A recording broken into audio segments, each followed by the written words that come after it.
नमस्कार, आप सभी का हार्दिक स्वागत है और आप खटाना बुलेटिन देखना शुरू कर चुके हैं। पूरे देश में एक उधम आज की डेट में चल रहा है मीर भोज यानी कि प्रतिहारों की जाति को लेकर के, जबकि गुर्जर प्रतिहार उनके नाम के आगे लिखा जाता है। राजपूत समाज का कहना है कि वो गुर्जर प्रतिहार है जो कि उनके एक गोत्र बड़ गुर्जर से मिलता है।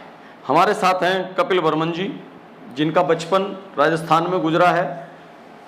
वक्ता हैं, लेखक हैं, विचारक हैं, राजनीति विश्लेषण भी बहुत अच्छा करते हैं और जातीय इतिहासों पर आपका बहुत अच्छा अध्ययन है, बहुत अच्छी पकड़ है। आपका स्वागत है बर्मन साहब। आप इस विवाद को कैसे देखते हैं? ये जो जातियों में विवाद है, वो कहते हैं मीर भोज गुर्जर थे, वो कहते हैं मीर भोज गुर्जर गोत्र के, बड़ गुर्जर गोत्र के राजा थे। कैसे देखते हैं आप? किसी भी जाति या वंश का निर्धारण गोत्र से नहीं होता जी। पहली बात तो इतिहास गवाह है। हाँ, गोत्र अलग अलग हो, एक गोत्र के 10 जाति के लोग एक ही गोत्र के लोग हैं। जैसे आपने कहा बड़ गुर्जर, ठाकुर कह रहे हैं कि बड़ गुर्जर उनका गोत्र है, इसलिए वो गुर्जर थे। मीर भोज राजपूत थे। हरियाणा में चमार का गोत्र बड़ गुर्जर है, हिसार के आसपास का हिसार के गुर्जर आसपास लिखता है। कहीं वाल्मीकि का गोत्र बड़ गुर्जर है, गंगानगर में बड़ गुर्जर वाल्मीकि है, चारों तरफ है। तो वो को आधार नहीं होता है, इतिहास आधार होता है और ये तो लिखित इतिहास है, प्रमाण है। मैं आपकी जानकारी के लिए बताना चाहूँगा। हाँ। लखनऊ मोहनलालगंज के आसपास पासी खुद को गुर्जर लिखता है। जी जी। बड़ गुर्जर, गुर्जर नहीं लिखता, बड़ गुर्जर लिखता है। यहीं हरिद्वार में सुखी नदी पे गोड़ गुर्जरों की धर्मशाला है। गोड़ अपने आप को गुर्जर लिखता है, गोड़ गुर्जर। चमार भाईचारे में भी हिसार के आसपास के चमार, उनका गोत्र है बड़ गुर्जर।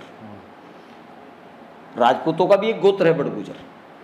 तो गद्दी गुर्जर लिखता है खुद को, घोसी गुर्जर लिखता है खुद को। जैन समाज जो है, जैन समाज, वो भी अपने को गुर्जर लिखता है। राइका रबारी अपने आप को गुर्जर लिखता है, लेकिन बड़ गुर्जर लिखता है। और ये कहीं भी इतिहास में मिहिर भोज कुल को बड़ गुर्जर नहीं लिखा गया, स्पष्ट तौर पर गुर्जर प्रतिहार लिखा गया। तो क्यों दावा हो रहा है? कल तो आप भी दावा करेंगे फिर। देखो ऐसा है, जैसे कि राजस्थान में जो रियासत थी जी, जो मारवाड़ है, वहाँ राठौड़ वंश था। बिल्कुल ठीक है। और आप ही के हरिद्वार में एक सुरेश राठौड़ नाम के चमार विधायक हैं, पूर्व विधायक हैं। तो वो तो कह देंगे कि रियासत जो मारवाड़ की है वो हमारी है।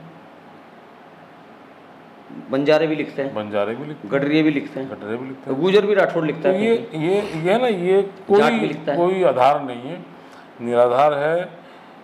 ये इतिहास गवाह है कि जब गुर्जर प्रतिहार वंश था, प्रतिहार का मतलब रोकना होता है, रक्षक होता है। 300 वर्षों तक तुर्कों को उन्होंने आने नहीं दिया, भारत के अंदर रोक के रखा, इसलिए उनको उपाधि मिली प्रतिहार, रोकने वाले।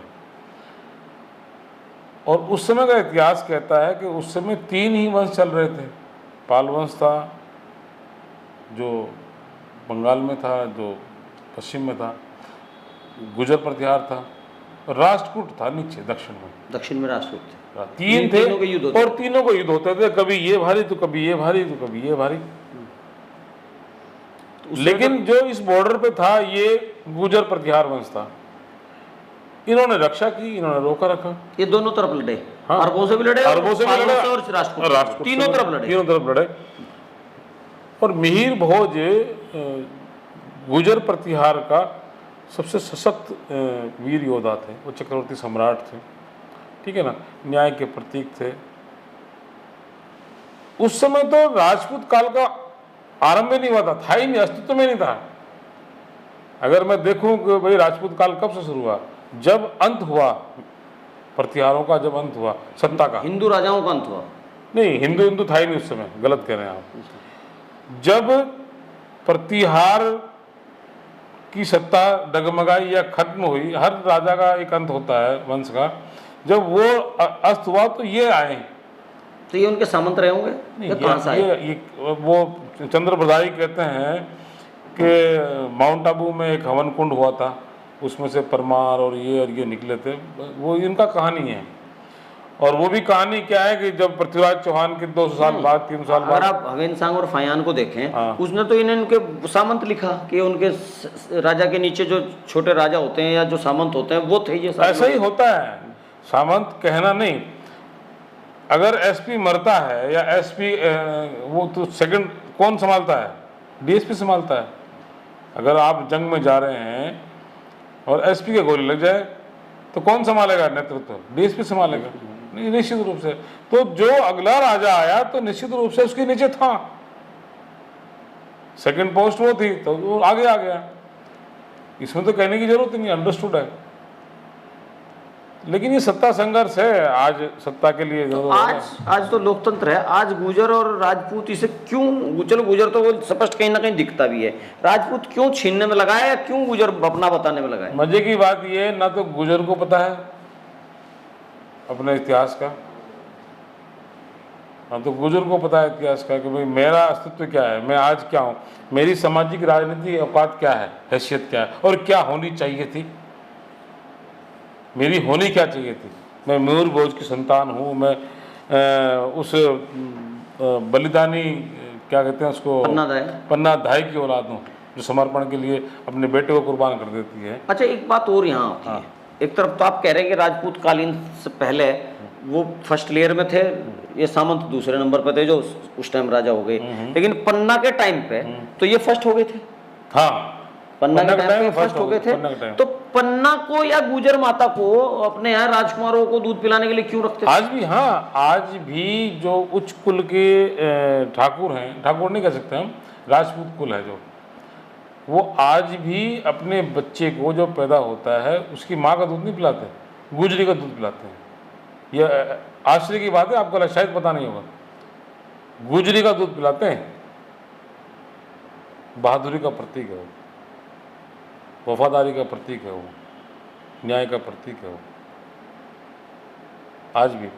और ये जो सत्ता परिवर्तन हुई, जोधपुर साम्राज्य था, जोधपुर मंडोर राजधानी थी, मंडोर गुजरों का राज था। अगर लंबे जाएं आप 500 ईस्वी में जाएं, 4वीं ईस्वी में जाएं तो मंडोर राज्य था उनके पास गुजरों का। तो गुजर राज्य की वो जो गुजर था राजा, मैं नाम शायद निकल रहा दिमाग से, उन्होंने अपनी लड़की अपने सामंत को दी, मजबूत था, सफल था एक, तो उन्होंने दी, वो उनको दे दिया। इस तरह करते करते सत्ता ट्रांसफर हुई है।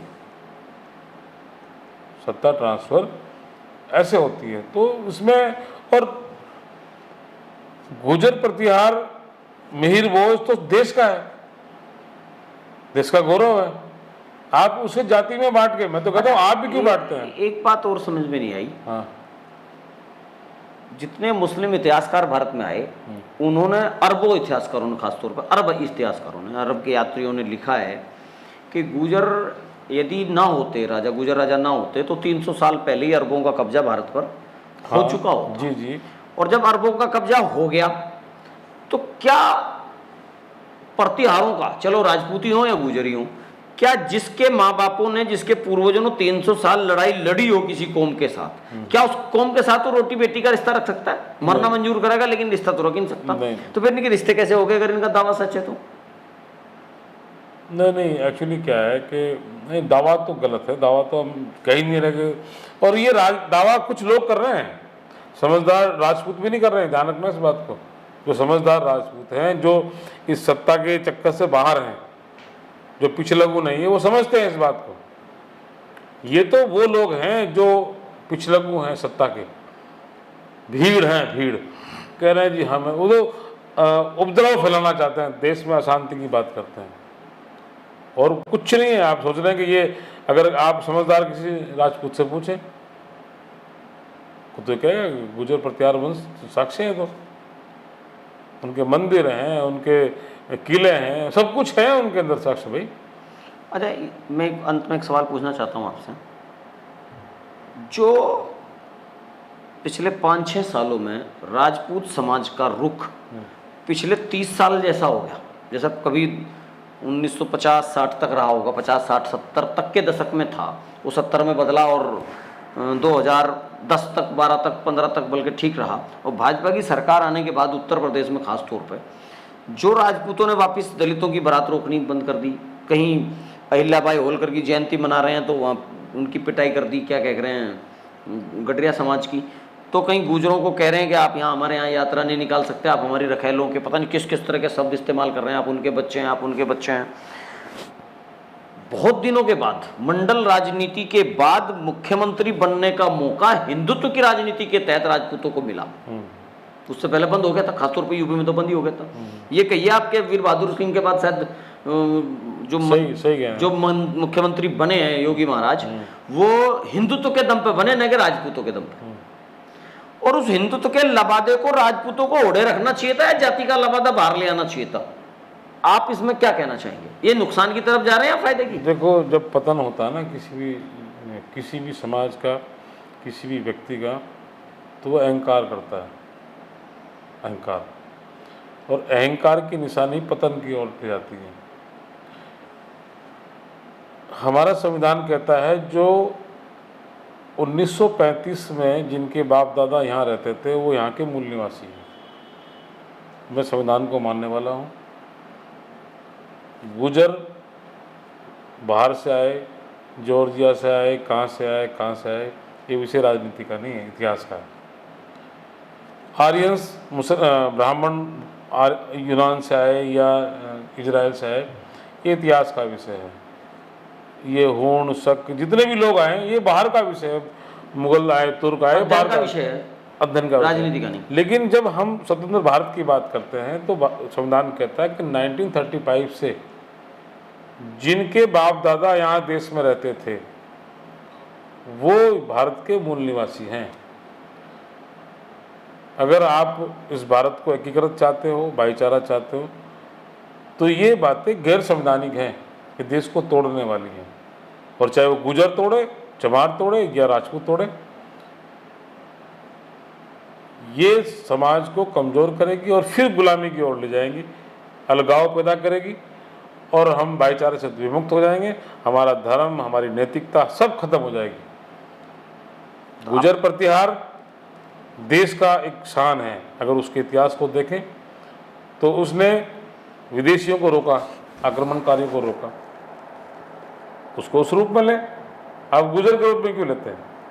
अब देश की एक वो है, शान, धरोहर है वो, उसको उस रूप में लें। लेकिन मौजूदा समय में जो हालात राजपूत समाज के हैं, नहीं वो गलत है। वो लोकतंत्र में रहने लायक है या जाने लायक है? क्या अस्तित्व रहेगा? मेरी बात सुनो, हम जातीय व्यवस्था में जीते हैं। संविधान कहता जातीय व्यवस्था अंत हो गया। डॉक्टर अम्बेडकर साहब ने कहा है कि हम दोहरी जिंदगी को जी रहे हैं।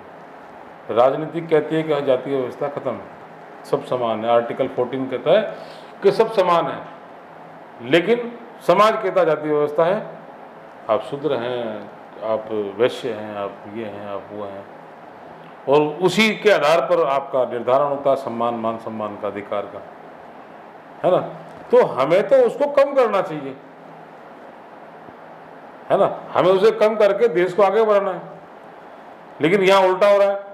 यहाँ हम महापुरुषों का बंटवारा कर रहे हैं कि ये टांग मेरी है इस महापुरुष की, ये तलवार मेरी है और ये तीर मेरी है। महापुरुषों तक तो बात, मेरा वो पहला सवाल था। हाँ। दूसरे सवाल में मैंने पूछा है कि बारात रोकना, दूसरे को नंबर 2 का हिंदू कहना, ये जातीय गौरव, ये जातीय गौरव की बात होगी ना। तो क्या ये राजपूतों को ज्यादा दिन तक राजनीति में टिके रह पाएंगे इस जातीय गौरव के साथ? नहीं, देखो ये जब तक बैकवर्ड हिंदू बना रहेगा, जब तक गुजर हिंदू बना रहेगा, जाट गुजर बना रहेगा, हिंदू बना रहेगा, तब तक ऐसी शक्तियां काम करती रहेगी। कांशीराम ने क्या कहा था? 85-15 पर हावी, नहीं 15-85 पर हावी है। क्यों? क्योंकि उन्होंने हिंदू बना दिए, नागरिक नहीं बनाया। और नागरिक जिस दिन बन जाएगा जाति खत्म हो जाएगी, धर्म खत्म हो जाएगा, अहंकार खत्म हो जाएगा। तो हम नागरिक तो बना रहे, हम गुजर बना रहे हैं, हम जाट बना रहे हैं, हम ठाकुर बना रहे हैं। क्यों बना रहे हैं? क्योंकि हम लोकतंत्र को नहीं चाहते। अब हम इस बात को, इस चर्चा को यहाँ ला सकते हैं कि जिस तरह बहुजन समाज के लोगों ने आंदोलन किए, अपने समय को कुर्बान करते हुए, अपनी जवानी कुर्बान करते हुए, अपने परिवारों को कुर्बान करते हुए बहुजन समाज की राजनीति खड़ी की और बहन मायावती को मुख्यमंत्री तक पहुंचाया। उन्हीं के समाज की कुछ गलतियों की वजह से वो बैक हो गए। वही अब हिंदुत्व का नाम आया, शायद हजारों साल बाद एक हुंकार हिंदुत्व ने भरी थी। जो काम कभी हिंदू समाज के इतिहास में नहीं मिलता वो भी होना शुरू हो गया था, चल के मारना शुरू कर दिया था हिंदू ने। लेकिन ये जब से खास तौर पे उत्तर प्रदेश की राजनीति में राजपूत राजपूत राजपूत, ठाकुर ठाकुर ठाकुर आया, तो ये तो वही जैसे उन पहलों के साथ हुआ, ये भी नीचे चला जाएगा, जाना स्वाभाविक है। तो ये दोस्त हुए दुश्मन नहीं, ये पार्टी अपने नेतृत्व के दोस्त नहीं, ये पार्टी के भी दुश्मन है, धर्म के भी दुश्मन है और भाईचारा के भी दुश्मन है। भाईचारा, भाई भाईचारा खत्म हो रहा है। जो कल एक गांव में सारे मिल के काम करते थे, चाहे वो एक हल के पीछे हो या हल के आगे हो, विषय वो अलग बात है, एक मकान छोड़, लेकिन भाईचारा था। बूढ़े को ताऊ बोलते थे, चाहे किसी जाति का हो, है ना। आज बूढ़े को गुजर बोल रहे हैं, आज तू तड़के से बात कर रहे हैं, या तू हराम का है, या तू उसका है, या तू उसका है, वो इसे बोलेंगे, क्या होगा? आपसी भाईचारा खत्म हो जाएगा। मेरी बात समझ रहे? तो हमें नागरिक बनना चाहिए। मैं तो गुर्जर समाज को भी निवेदन करता हूँ और ठाकुर समाज से भी निवेदन करता हूँ कि नागरिक बनने का प्रयास करो और देश को विकसित करो।